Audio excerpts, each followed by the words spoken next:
This is the talk of Music City Real Estate. Welcome back to another episode of the Talk of Music City Real Estate, where we educate and motivate all things real estate. My name is Monte Mohr with Realty One Group Music City. Hey, and I'm CareyAnn with CMG Financial and my mortgage team. Every week we'll be posting a new episode chock full of Nashville real estate value. Yes, and you can follow along and subscribe at talkmusiccity.com. Got a question for us? Ask away at questions@talkmusiccity.com. Monty. CareyAnn Sear of CMG Financial.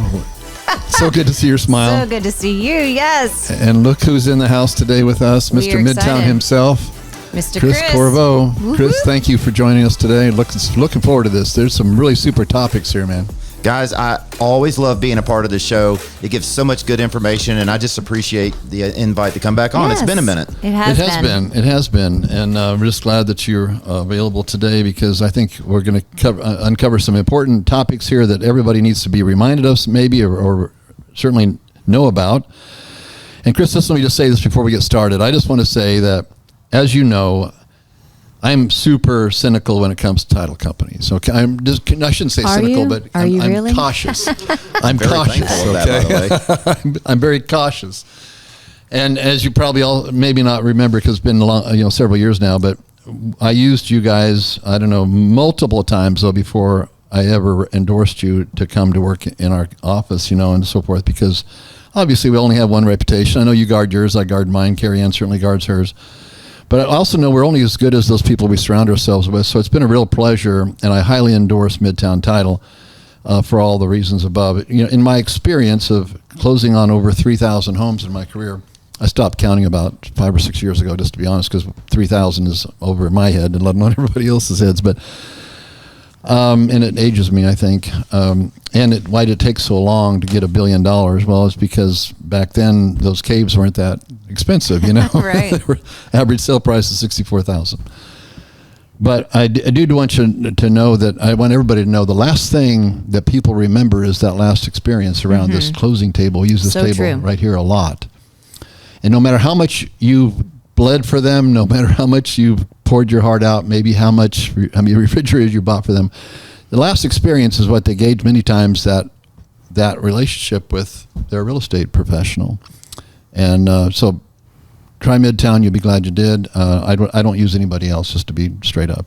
I appreciate that, guys, and just being here with you guys here today, it just means a lot to me, because there's no better partners I want to be with than the two of you guys. You guys love educating your clients, you love supporting your clients, you love delivering for your clients, and who else would I want to be around and surround myself with than people like that? But you are right, Monty. I mean, we can get in our business, we do closings all day, right? We may do 10, 15, 20 closings a day, and it can get very routine for the attorneys who are sitting at the table, because they're saying the same thing over 20 times a day. Right. But that person across from us, as you know, that may be the first time they've ever done it. And it has to be an experience, and it has to be an educational experience for them, because you're right, it's the last thing that they see at the end of the closing itself. And so it's really important that we treat every single client as if they're our first, only, and last customer we're ever going to have. Yeah, the energy, right? The knowledge. It's similar to, going to have a workout coach. Every time you go to see somebody on the hour, every hour, that person has to be ready to rock, right? For that next person to come in. And so Chris and I, we were just talking, we go way back, to think it's been over 20 years that we've been working together.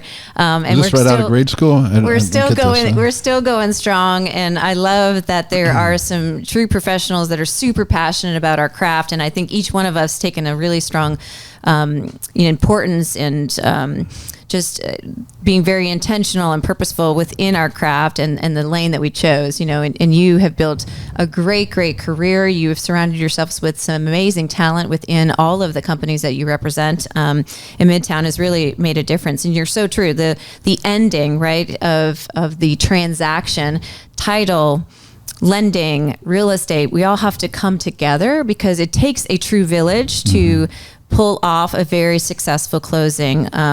And you're right, we work with many different title companies. Today we were in battle with one, and I had to speak and just say, hey, we're in this together, all hands in. Let's find a solution, versus... You shouldn't have to tell that title company that, though. Well, honestly. they're in Florida. It's okay. They'll never know. Maybe they don't have the Tennessee, Yeah, I'm just saying they should know that already, that, hey, this is a team effort. Let's work together. Yeah. It's a lot easier to paddle a boat when everybody's rowing the same direction, But there are some things, and I'm excited today that we're going to be talking a little bit more about it, but there are some things that could, derail your home closing at the last minute. We don't want that to happen, right? A big part of how successful I think we all have been over the years is really just constantly thinking 2 steps ahead, right? Constantly saying, if we go down door A, what other doors is that going to take us? And can we really open every one of them to get us to the finish line? If not, maybe we have to change gears early on in the transaction. And so looking forward to talking through all of these today with you, Chris. Which coincidentally is the name of the topics today, 10 things that can derail your home closing at the last minute. Look at our psychic here. Exactly. I just got to give CareyAnn credit because she looks the same as I knew her all those years ago. And me, I have no hair anymore. What I do have is white as can be. So, congrats to you. This is not real, just so you know. We'll go ahead and be blonde in my box. My mom has taught all of us. We're 4 blondashians over here, so too funny. But grateful for our friendship and partnership over all these years. Amen. Yeah, so guys, I just wanted to bring this to light because it seems like closings nowadays, right now, the market's shifted a little bit for one direction or the other, and every transaction just seems to be very tense. Sometimes there's a lot of emotion that's going on. Emotion, so true. And it feels like the slightest little thing can throw stuff off track. And so, as I was sitting down thinking about closings that we're doing, what are things that we're seeing more on a consistent basis, and what can we prepare people for, and tell people to say, hey, be on the lookout for this kind of stuff, because some of it may sound silly, but every one of these items here that I have on this list are things that could honestly stop your closing from happening that day. It doesn't say it's going to cancel your deal. It just say it may postpone it. It may cause heartache. It may cause friction to get to the finish line to get stuff done if you're not aware of it. Right. Well, I think for those who don't know, I think it's one of the reasons why I'm really excited about this topic today is because there have been more cancellations than probably the history of my being in the business, as far as records of people getting partway in and bailing, for whatever reason. And obviously, one of the reasons why we're going over this is to minimize those opportunities for a buyer to walk or a seller to get frustrated and walk away or whatever.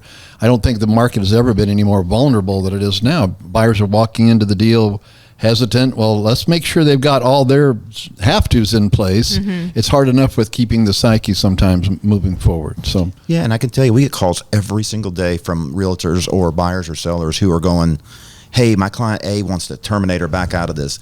Is there something in the contract that you can look at that will give my client an ability to get out of this thing scot-free without any financial worries? And that's a scary conversation to have with people. I hate that. And because there could be something in there that allowed somebody to walk away from this transaction. So it's important that we go through the steps and we're making sure all our I's are dotted and T's are crossed. Do what we can. And then we trust the rest. And then since we're bringing it up, we'll talk about the financial play. I know I've learned over many of my years here that the financial contingency, right, does already go all the way to the end. I do think with that contract, right? So you'll find sometimes, not all times, because some of the real estate agents are very wise and don't do this, but it is a situation where I just need a denial letter. I just need a denial letter, right? And then we want to remind everybody, if we provide a denial letter when you're not denied, first of all, we shouldn't do that, number one. Correct. But number two, you can't go and just go get financing tomorrow, right? Because, you were just denied, so you can't do that. So the proper way of doing it is withdrawing your file of your application, and you choose to just move forward. And you do have to sometimes take the penalties of, the earnest money, possibly not coming back. So, that is frustrating at times, but, doing everything on the up and up and continuing to maintain everybody within real estate just at a high level, I think, is what we have to continue to push. Well, nowadays the contract, if you give a denial letter, a buyer does, the contract allows the seller to request additional information to prove that the denial was with merit. and not without merit. So you can't just say, hey, give me the denial letter because I don't want to buy the house anymore, and it's going to satisfy the loan contingency. The buyer can now request backup data to prove that the reasons why you did not qualify for that loan. So the seller can? Wow. The seller can request that. That's actually in the TAR contract really itself. Yeah. But a fun fact, even you talk about loan contingency, when you read the contract has said it's contingent on a loan, right? Sure. And a certain percentage, let's say it's 80% loan to value. And we had a situation just the other day where the buyer changed gears and went from a conventional loan to an FHA, and it changed the LTV, and then tried to use that as a denial, as a turn down letter. I'm not going to get into all those specifics because maybe we can talk about that another day on another podcast. But these are just all the little things that we're seeing right now where people, for one reason or another, trying to get out of this, and they're trying to change these terms on these loan approvals to try to use that as ways to get out of contracts. Yeah. It's no wonder when you hear some of the states how they handle things differently. I'm licensed in Florida, living in Florida part of the time, and doing real estate down there. Their contracts are as is. They don't get caught in the minutia with the little details, to kill a deal. I've heard in North Carolina, when you put up that earnest money and you decide not to buy that house, that earnest money is automatically forfeited, which I think, to me, you get granted on one hand, you don't know what you're getting into maybe until you're into it, but the frivolousness that you see on our contract, because it's primarily written for the buyer's sake, not the seller's sake, is heartbreaking sometimes. You're talking about the Tennessee contract. Yeah. Yes. Yeah. It's very vanilla, first of all. It's vanilla, but if it leans on one side or the other, it leans on the buyer's ability to walk away at the last hour, because it's much easier to force a seller to sell than it is to force a buyer to buy. Yeah. Seller's recourse is very minimal in the Tennessee contract. Yes. Very minimal. Anyway, let's get on to the top 10 things that can derail your home closing at the last minute. Starting with number 10. Number 10. Yeah, these are my list, guys. So hopefully you guys find this stuff helpful. But the number one thing is number 10 on the list here. We're working towards number one. Right? Yeah. Okay. So on the lower. So everybody's sitting on the edge of their seat. I can already feel the tension mounting in the room already. All right.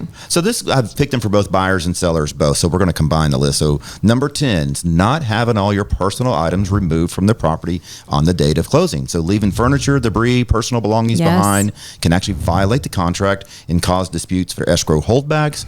So you got to make sure the property's cleaned out before you sell the property. So I can't tell you how many people just are either not even out of the house in time when the closing rolls around, or they've left a bunch of stuff in the house. Yeah. There's inspection rights in there where buyers can do an inspection on the property. Sure. Right. When it's 1 day, 5 days prior to closing. And that actually the inspection contingency says once you've done that inspection that the house is substantially the same or in better condition, and the buyer can accept that or not. So there's a little bit of a out there for the seller that says, well, you saw it with the stuff in it. Right. So, and you didn't dispute that for closing, but maybe the buyer assumed the seller was going to get that stuff out. So a little pro tip on that is if you're a buyer on a house and you have seen a house for the last time before you're going to closing and there's still stuff in there, you need to make sure you're making note that stuff still has to be removed from the property. Otherwise, it has deemed that you have saw it and the property is in the same or better condition the last time you saw it. Oh, so then you're stuck with all of the whatever is left over. Stuck with the stuff in there.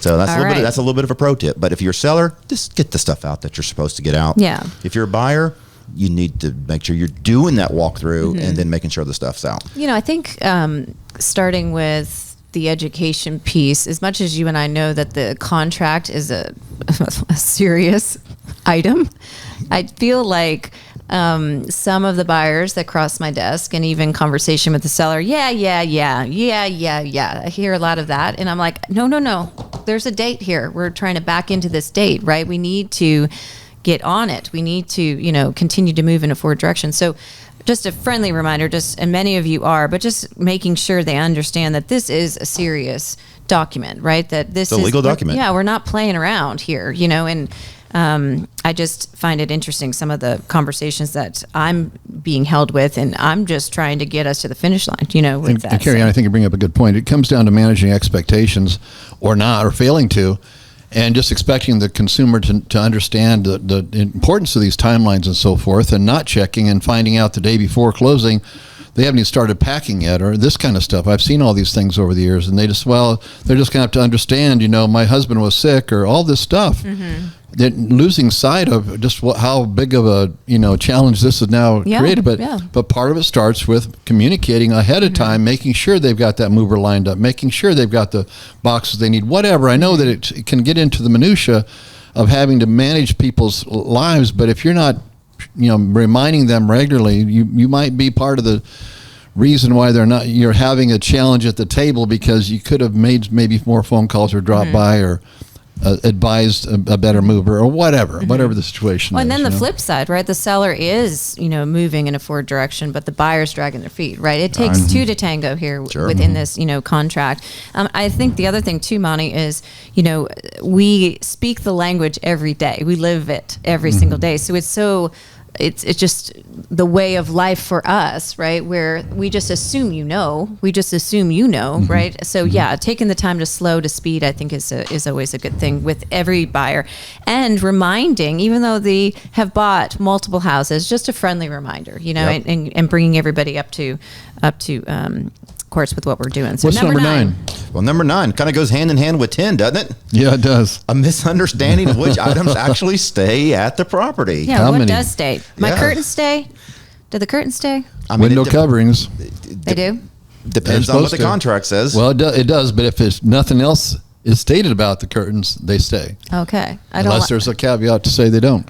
So kind of a rule of thumb is if it's attached to the house, it stays unless it specifically says in the contract that it doesn't. Yeah. So what was interesting to me is if I didn't ask for the TVs, they take the TVs, but they leave the brackets. They have to leave the mount. And then I'm stuck with all of these mounts around, and I got to go buy, the TVs, right? And so I was like, I didn't know that, So I was like, I guess I should. You need to find a better realtor, it sounds like. Well, no, I mean, they quickly reminded me about that, But here I am with a bunch of TVs now. Thank goodness, because I wouldn't know that. So that's good. Yeah. Refrigerator stays? Yeah, no, the refrigerator does not, because it's not attached to the property. Oh, the refrigerator does not say. Well, you can ask for it. Unless it's built in. You can certainly. if it's built in, that's a different story. Right. So, okay. I can't tell you how many agents have had to go fetch refrigerators. Well, exactly. I personally have bought a few refrigerators over the years. Absolutely. So we got to make sure we reference that. But but again, if we don't manage the expectations, people are.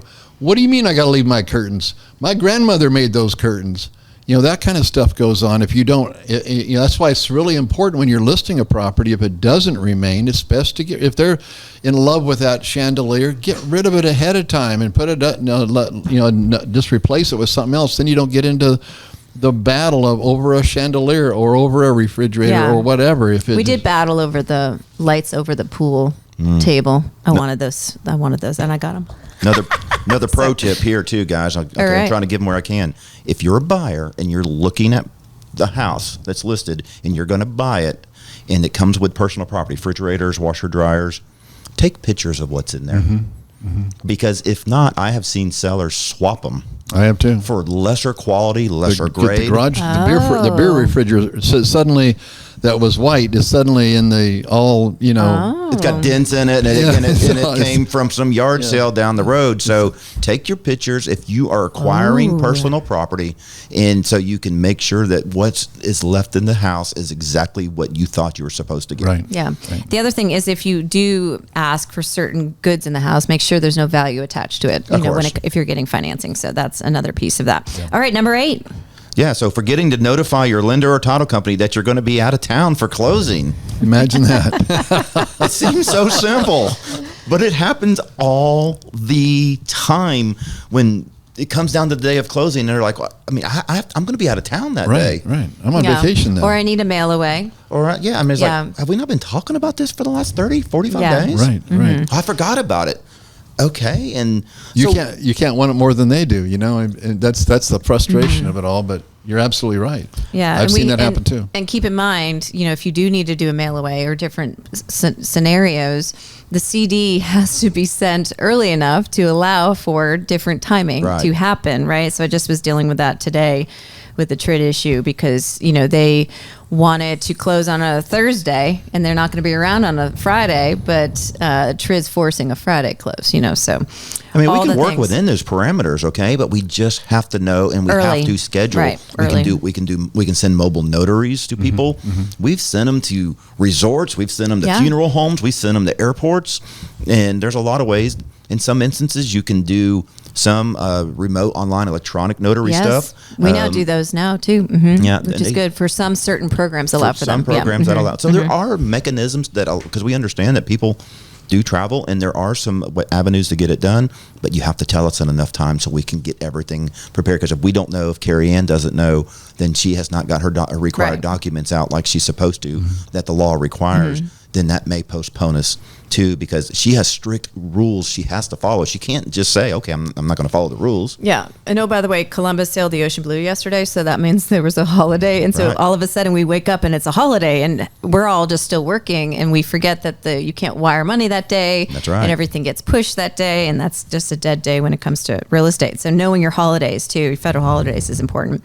All right, number 7. Before we go to 7, I want to underline, so much peace can be planned ahead of time by staying on top of these details, guys. Man, you're kind of like an air traffic controller. If you're doing this stuff yourself and don't have a good C2C, your life, your reputation, your future business is so much better intact by making sure you pay attention to these little things. Okay, just be aware. Don't just close your eyes and expect to show up at the table and everything be okay. Make sure you're managing the expectations, especially those people who haven't moved for a while. A lot of people have been in that house for 10, 20, 30, 50 years, and it's up to you to make sure that process is as smooth as possible. That's what you're getting referred for in the future, is they made it seem like it was no big deal. It's really important. And there's some great CTCs out there.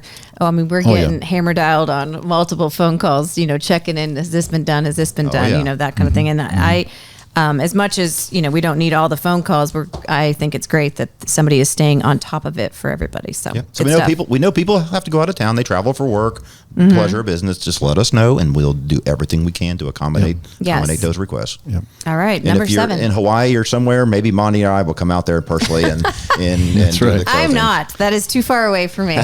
No. So not number doing 7. that. So thinking your spouse does not have to attend closing because they aren't on the loan or I've on seen the that one a title lot of the of property. times. Oh yeah. That's a lot. Hey, I got the other day. Can you not tell my husband I'm buying this home? Sure. Okay, well, I'm just the lender. But I think you have to follow Tennessee law possibly, or Florida law, or whichever, law you're in. Did she know that her husband's now part owner? If she did. Well, there's marital interest at least in it. So, in many states, including Tennessee, we have a non-borrowing spouse may have to sign certain documents. If you're borrowing money and it's the primary residence, the spouse has to sign on the deed of trust because they do have a marital interest in the property. They may not have a fee simple interest in the property, but the courts have deemed that they do have a marital interest in the property itself because there's no way to judge that if you're not using marital assets or marital funds to purchase the property or not. So, and if you're selling the house, if the house was your primary residence, same thing. The spouse has marital rights on the property, so they have to sign, even though they may have never been on title to that property. And how many transactions have we had, which we've had a few, where this one says no and that one says yes? We've been in that situation, too. So also refinances, just because we're going to start to see more of those, fingers crossed, with interest rates dipping, where they protect both parties as well. So we have to notify the spouse of that, that a refinance is taking place. So everybody's in the loop. Yeah, and so it's really important. Just if people are going through divorce, sometimes maybe a spouse is trying to reestablish residency somewhere and they're going through a divorce, but they're still legally married. I mean, we have to maneuver those landmines a little bit and getting through it. And not all divorces are amicable. Some of them are very contested. And I don't think we focus on, it's just married or divorce, right? In Tennessee, we don't focus on separation. I don't think. Right. So it's one or the other. You're either right? married or you're not. Yeah. Right. Exactly. So we've got to be very clear on that, especially when we do the application. I mean, that's a question. Sometimes it's answered wrong. Meaning they say maybe what they hope to be true and it's not legally true, type of thing. So. And we've had people not tell the truth too. We've had people come to closing with somebody that's not their spouse that they say is their spouse. And so, I mean, I know we've all seen it all over the years, but it's just can get out of control. Crazy. Well, years ago, again, I'm dating myself, but back in the day, that had happened one time in the office that I closed at, and prior to that, they didn't even require any sort of photo identity. They just believed that, hey, CareyAnn's my wife, and she's going to sign for me, and then a guy comes home and the house has been gone, sold out from under him, not knowing that what was going on. And how many forms of ID do you have to bring to closing? Well, really just one, but nowadays, and you know what, we're going to talk about that. Okay, good. I haven't even circled down to the. It's on the second page. Okay, cool. So let's leave that thought for just a little bit longer. So I love the segue though. So number 6, here's our investors out here. Okay, so if you have an LLC, a corporation, some sort of partnership agreement or something, and you're either buying or selling, you have to have these documents in good standing with the Secretary of State. Okay. Oh, wow. They cannot be administratively dissolved because you have not renewed your applications and paid your funds to the Secretary of State to do that. So if your entity is out of date and is expired, we're not going to be able to close. A business that is not legally allowed to conduct business in the state of Tennessee cannot do business in the state of Tennessee. Wow. And speaking of that too, when you're looking at new construction financing, they're going to review the builder, and this is a big part as well that comes up. And we've had it where the builder, who you think is fabulous, is not in good standing with the Secretary of State. So making sure that all parties associated with the transaction are in good standing is key.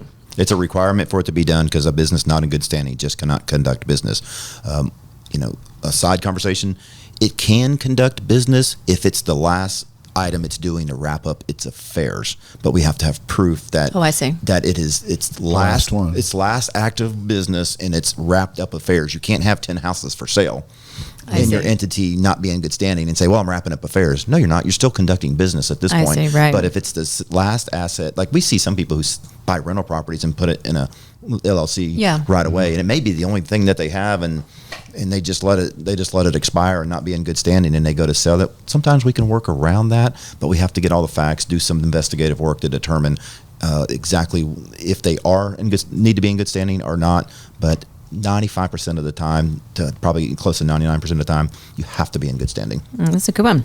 Yep. Because I think a lot of people are, starting an LLC, like LegalZoom or whatever, right? Sure. Quickly to do it and then forget about the rest of the storyline. So people are doing these self-help webinars and they hear all these things about you should do trust and you should do LLCs and you should do all this for asset protection, and that's a whole nother conversation. I know we've had this the second time I've said that, and we can certainly talk about that, but you just got to make sure if you're going to go that route, you have to make sure that your documents are up to par with the Secretary of State. Good stuff. Number 5. Yeah. So recently getting married or divorced without updating your agent, lender, or title company. Yeah. So. And giving me a last name or the hopes of what your last name is going to be. That is, you haven't changed your name. So we want to make sure it is, the name that is currently, when you buy the house, we need to use that name. That is your legal name, right? Yeah, but we're going to talk about that too. Oh, goodness. That's going to go in the same paragraph though, the same one. So we're going to talk about that. But yeah, it's okay if you get married. A lot of people are trying to get married. Maybe they're buying a house together. Yeah. Maybe they're selling the house because they're getting divorced. It's not a problem, but there is certain documentation we have to have to prove A, that you are married, or B, you are divorced, right? Because I already said your spouse still has to come sign documentation whether they're buying or whether they're selling the property. So if you get married ahead of time, just make sure people are aware. And then just randomly, because I think this is a good fun fact, how do you automatically know how to hold the home in within title, or because they're married, or do we have to reach out to you and then discuss proper methods of the title, like vesting purposes? Yeah. So just in case one passes or something like that. Right. So the contract itself has a paragraph in it that says how do you want to hold title to the property, but most people don't fill out an actual vesting. What I mean by vesting is, like CareyAnn, if you and I wanted to buy property, maybe we were going to invest in a commercial property somewhere together. Well, if something happens to me, I want my family to get my I love you, but I want my family to get my half, and you're going to want your family to get yours. And so the way the title of the property is one way. Now, if me and my wife go buy a piece of property together, I want to make sure she gets it. And so that's titling the property a different way legally so she can get the ownership on the property. So it's left out of the contract a lot, but our process is we discuss that with the buyers. We go through the scenarios, and then it's confirmed at closing, because even if people are married, they may not want the property to go to their spouse. I've seen people who've been married late in life. Okay, and they want to go to their kids. Or they something. want their half to go to one set of kids, and another half to go to the other set of kids. And you can't just assume because they're married that that's how they want to hold title to the property. I bought a house with my dad, and I just assumed that it was my house if he passed, and then the state of Florida took his half. Yeah. So because of how it was, your tenants in common, vested there. So that was not what I was thinking at the time. So taking a moment to learn that and setting up the title correctly is key, especially if you are, daughter and father type of thing, or husband and wife, or however you want to do that. You can't be descriptive enough. So that's true. If I owned a property with my wife before we got married, and there is a way for the property to be titled to where she could still get it, even if we were unmarried, she could still get that. But we have to know that and make sure that we're prepping that deed, because if something happens to her, or something happened to your dad, it's too late. There's nothing you can do about it. So we do have ways, and we have to discuss, educate, and then advise our clients on the best route to go, especially if it's not a normal situation like you were buying with your dad. Okay, so that's a little atypical of a situation where you were in there. So it's like, okay, so what do you guys want? If something happened to you, CareyAnn, that's the question. Something happened to you, what do you guys think is going to happen to the property? Sure.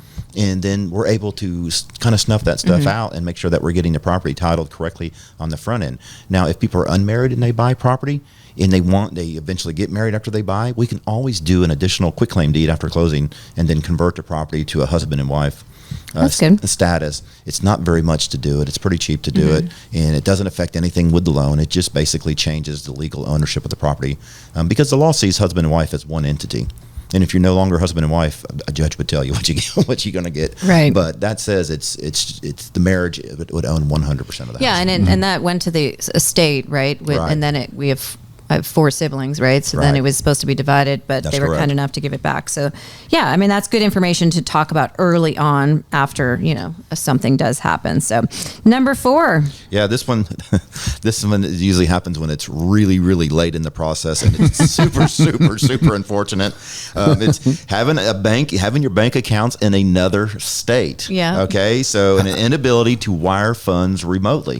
How many times have you had people get in their car and have to drive to that state? I've seen people get on airplanes and fly to another state to do it. So it's important to tell people, in our business, Tennessee has what they call a good funds law, okay? And that means that funds that are earmarked for closings must be made in readily available funds. That means if the seller of the house wanted cash, I have to be able to produce cash. Okay, a check is uncollected at closing. A cashier's check is still uncollected at closing. You have to go fetch it. And an ACH, which is an electronics transfer, can be retracted for up to 60 days. And so I didn't know that. We can't accept an ACH payment at closing because a buyer could go retract that 60 days later. And so our state has put these guardrails up that says, once the money's there, it's done. Nobody can come get it. We have blocks on our account so people can't get money in or money out. And I know it costs money to wire. I get it. And it's a hassle to have to go to the bank. I'm amazed how many banks don't even know. There's nobody at the bank that knows how to wire money. Yeah, but and a lot of people are using those online banks now too. They don't have branches. Yeah, they don't have branches, and it makes it more complicated. Very for sure. complicated. So on the front end, you're figuring that out, making sure you have access to your funds. It's not us being mean. It's the guardrails that the state of Tennessee has put up to ensure that when funds come in for closing and people get paid, they don't have to worry about the funds bouncing or not being available. And for years I was so naive. I'm like, a cashier's check is legit until you realize you can type your own up, and I'm like, oh my goodness gracious, people do that, and we've heard story after story. So that's why I hope everybody's taking notes here. Seriously, guys. You can be the hero, or you can just be another. I didn't know that. You know, a typical agent out there. It's way more fun being the hero. I promise you. Ask that question.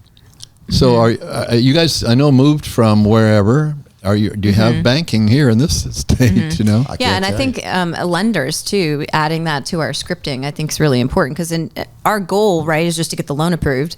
We're not even thinking the latter part of the process, right? But that seems so unlikely that a bank couldn't, I wouldn't think if I had a bank account in Ohio or wherever that they couldn't just transfer the funds here. Not with you you have to be in person, usually be in person. You have to prove identity. I mean, could you imagine somebody just calling up and saying, hey, wire money out of this account? And even if you have the bestie on the other line, and I've been working with the same person, they still make me drive to the bank. Yeah, so it's a situation for sure. But you can't blame them because in today's world, you don't know who you're listening to or even seeing, on video or whatever. It's crazy. Because AI is so on top of it. Yeah, and they can get your voice so perfect too. Yeah.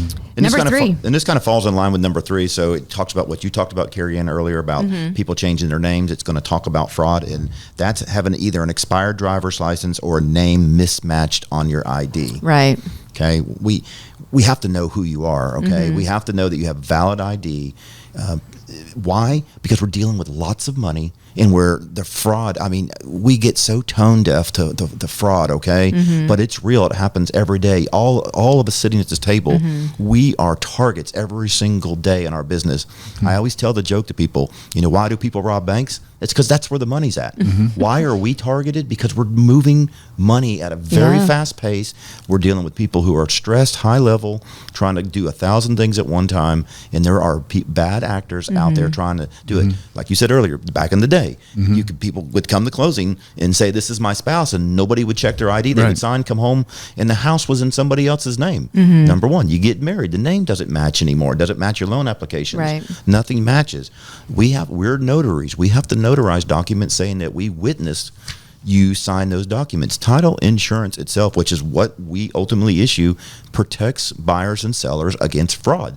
So if we have to give coverage and protect people from fraud, we're going to do our job and make sure that we are verifying that you are who you say you are. Yeah, and if you want your documents to be your new married name, then we just would want you to expedite getting with the Social Security office, change the name, provide the document, get the lender to change all the documents, and then you have everything set up properly. And this happened just last week in our office. The people didn't tell anybody. They went and got married, and this is what prompted some of these conversations that we're having. Is they got married. They decided because they were going to buy the house, they might as well get married. Didn't tell nobody and had bad ID and didn't have the proper ID.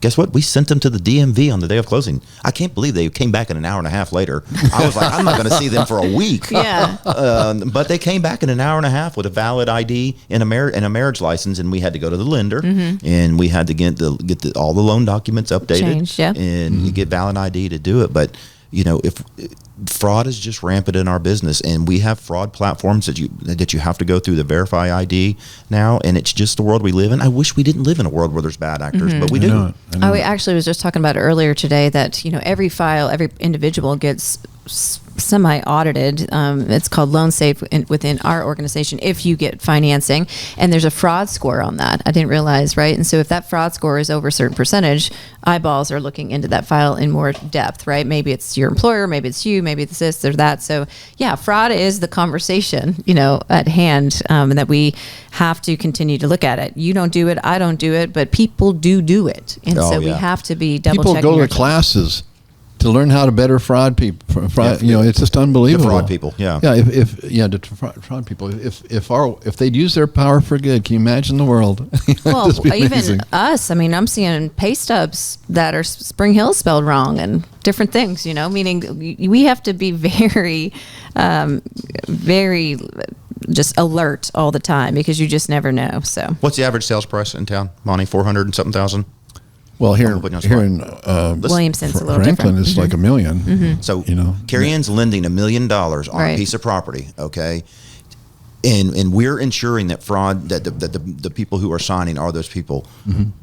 How could you not expect us to take these extra steps to do that? Yeah. You close on a few of those $1 million properties, the lender is out millions and millions of dollars. So it may be a little friction involved with that, but we have to do this because there's so much at stake. Sure. Very true. Very true. All right. Number 2. Yeah. And so this one always cracks me up because it's kind of an important part, right? It's not wiring your money on the day of closing. So people come to closing all the time and we're like, okay, Mr. Smith, we haven't seen that we've received your funds yet. Have you wired them? Well, no, I was going to do it this afternoon sometime. Well, it's like 2:30 in the afternoon. Yeah, there's a wire cutoff time. There's a wire, yeah, but I was just making sure everything was going to go well, and then I'll go wire it. But when am I getting the keys? Well, if you don't pay for the house, you're not getting the keys. And it's Friday afternoon, and then you have a seller who's mad to do it, folks. Escrow funds are protected. I cannot steal your money, okay? So if you wire your money to the title company and you don't close, guess what?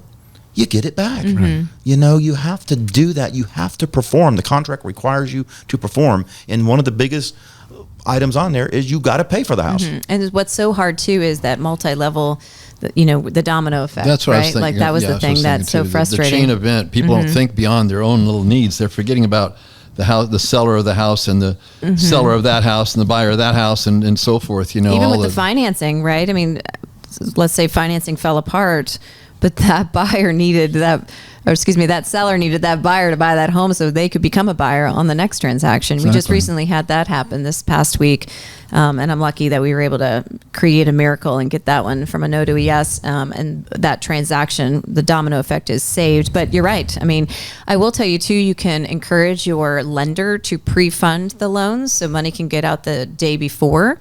So you're already protected. So we try to really work on that within our office to make sure, because the other thing is closing time. 10 o'clock is a good time, you know, or 8:30 is a great time. And for a lender, that is like, you know, last week, really, meaning 8:30 in the morning is a difficult time for me to make sure money is there, because the first batch that goes out, I think, is 7 something. I don't know what the first wire batch goes out. So making sure things are pre-funded is always key, and you can communicate that to the lender and request that too. And you guys are amazing at it, okay? We have no issues with that. And we usually get wires in 2 batches, like 9 o'clock, and then they filter in some, and then like 12 is when they come in. We'll get like tons of them at one time that are all coming in. 9 o'clock's fine, 12's fine, but if you have a 2 or 3 o'clock closing, and I know you're busy, people are busy moving, maybe they're moving out of their house or trying to get their kids from school, but you know, the contract has a date, and everything has dates and times, and they're very specific. And if you don't do one of those items, it could put you in default, and not paying for the house is pretty big. Yeah. So I think that's one of the most common problems that I see as the broker and I get phone calls on, and that is we closed and the title company says they have the funds, but the seller won't let us in, and the moving truck's sitting out front yard, and I have to be the bad guy and say, I'm sorry, but until they receive the funds, unless you created an early occupancy addendum, they have every right to say, no, you're not moving forward. There are builders here in town that will not let you get close to the house until they have their funds in their account. Even if you use their title company, they still want the funds in their account. Yeah. And the contract can get a little gray when it talks about that, because the contract says closing's final when the deed's delivered and the funds are paid. There's ongoing discussion about who receives those funds, okay, when your representation receives those funds. And so there's a lot of discussion that should be about enough. that, but it says that it does say when the funds are paid to the seller. So we have some, I mean, I would have a hard time getting up the keys to my house if I didn't have my money, right? I mean, I wouldn't give something away without it. Now, if it was at the title company to the attorney's office and it was a matter of logistics, I'd probably be okay. Sure. But if I knew that buyer had not wired their money yet, and and all the money was not there, there's a 0 chance I'm giving the keys away. It's so funny. You're sensitive to your title world, right? Because you know it inside and out. And when I sell a piece of property or buy, like as a seller, I'm on it. I'm like, I could read through this pre-approval letter. I'm like, I want to see the appraisal ordered on this day and all the things. Yeah. So I love that we're more sensitive to it. But you're right. I mean, everybody should just be true professionals within our fields, and just clearly thinking 2 steps ahead. So number one, drum roll, please. The biggest deal killer of all time, right here. Are you ready? Wow. What is it? It has to do with sellers. So sorry, sellers, I'm kind of picking on you today a little bit here. It's if your ex-spouse name still appears on the title of the property, they must convey their ownership of the property. And if you are not, so if you went through a divorce and maybe you got the property through divorce, but you never went through the process of getting a deed from that spouse, which happens all the time because divorce attorneys aren't aware of it. Imagine calling that spouse 5 or 10 years later, and maybe you're not on great terms, and say, hey, spouse, I need you to come down to the title company and sign that deed itself. So not making sure that who the owner of that property before you sell has killed more deals than I can tell you, because nobody says they have to sign. They didn't sign the contract. Right. So nobody is forcing them to come down and sign. You didn't consult with them. Now, if you have a divorce decree that says they're supposed to get it, then you have to go through that mechanism. But if they still refuse to do it, you either have to go back to the court and force them to be able to sign it. Sometimes we can get around that with marriage dissolution agreements if it has the proper language in it. But then you're registering that in the public records and everybody can see that. But maybe you don't have that kind of document and you were awarded the property. So good luck calling that spouse up who they may not like you anymore, right? And saying, I need you to come down here and sign some documents for me. Call an ex and have ask her to do something. Oh, we see it all the time on the mortgage side. So they're already divorced, but their divorce attorney never told them to force a refinance, or within the language it says that my wife got the home or my husband got the home, but they forget the language on who is controlled of the mortgage. Right. So I have to hit, if it doesn't talk about the expenses associated with home, I have to hit you for the full payment, And oh, by the way, if the other individual chooses to be late, even though it is not your home anymore, and you never forced that refinance or got anything off, all of those delinquencies are on your credit report. And let me tell you how that conversation goes when we have to call and try to convince them to come sell. Yeah, that's a hard one. What is he selling that for? Well, what do they owe on it? Right. How much money are they making? Right. Okay. Those are all questions they want to know because they want part of it. They want part of the money to do it. And they may not have a legal right to it, but they're at that point they are. Yeah, and they may slow walk it, right?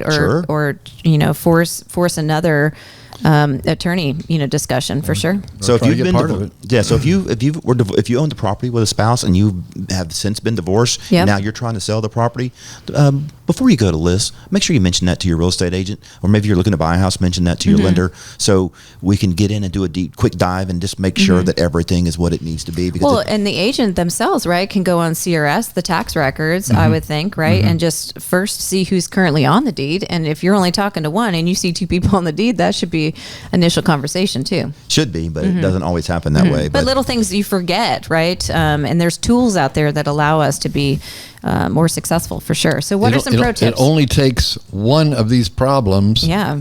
We spoke for an hour about them. I know. There's a lot. And you've been taking you 3 months to get to this time. Yeah.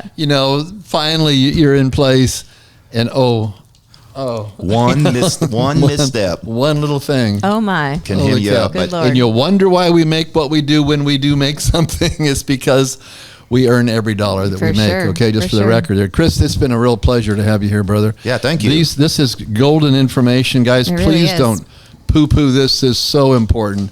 You want to be the hero. Trust me. The hero is the one who gets future business from the happy client. The one who just dropped the ball again probably isn't, Yeah, like you said, the ending is what they remember. So making sure everything goes smooth by the end. Yep. So thank you so much, Chris. Chris for being Corriveau, here. Midtown Title. You're the best. Thank you so much for being with us today, brother. Guys, have a great day. Thank you. Thank you. Thank you, everybody, for listening. You've been listening to the Talk of Music City Real Estate.